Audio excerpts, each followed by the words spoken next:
5টা নাম্বারে দিয়েছি, সুন্দর করে আল্লাহ রাব্বুল আলামিন সেটিং করে দিলেন। আমার আল্লাহ রাব্বুল আলামিন বলে, ও বান্দা শোনো শোনো, তোমরা 10টা নাম্বারের পাগল কখনো হয় না, কখনো পাগল হয় না। ও যুবক ভাই, তোমাদের পায়ে হাত দিয়ে বলে, তোমরা ওই 10টা নাম্বারের পাগল হয়ে না রে বাবা, 5টা নাম্বারের পাগল হয়ে যাও, 5টা নাম্বারের পাগল হয়ে যাও। 5টা নাম্বার কি জানো নে? ফজর, জোহর, আসর, মাগরিব, ইশা, এটা হলো 5টা নাম্বার। এই 5টা নাম্বার যদি আপনি পাগল হইতে পারেন, এই 5টা নাম্বারে যদি আপনি পাগল হইতে পারেন, কোনো ভেজাল নাই। এই 5টা নাম্বারের ভিতরে কখনো টাওয়ার যাবে না,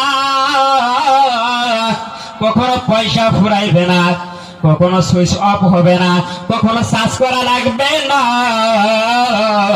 কখনো কিন্তু মোবাইল অন হওয়া লাগবে না। একবার জোরে কোন কথা ঠিক কিনা?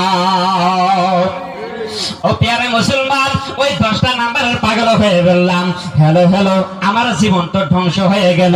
ধ্বংস হয়ে গেল কেন?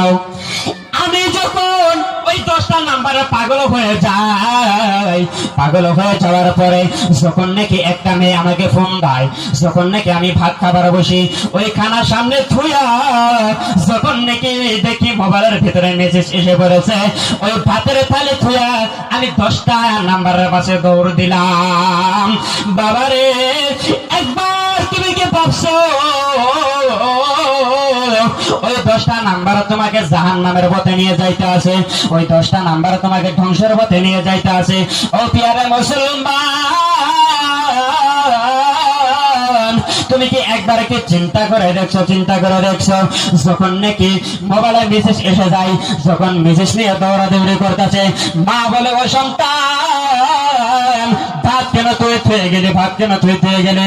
ভাতটা খেয়ে যা সন্তান, ভাতটা খেয়ে যা। তখন সন্তান বলে, মা আমি ভাত খাবো না, আমার ভাত খাইতে মন চাই না। দেখেন কিরকম কুলঙ্গার সন্তান।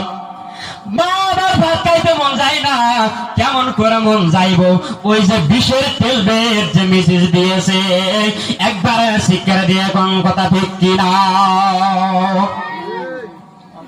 যখন দেখি এই 5টা নাম্বারে যখন মেসেজ এসে যায়, যখন ডাক এসে যায়, তখন তুমি যাও না। তখন তুমি না যায় কি করো? মোবাইলের আড্ডার মাধ্যমে পড়ে থাকো।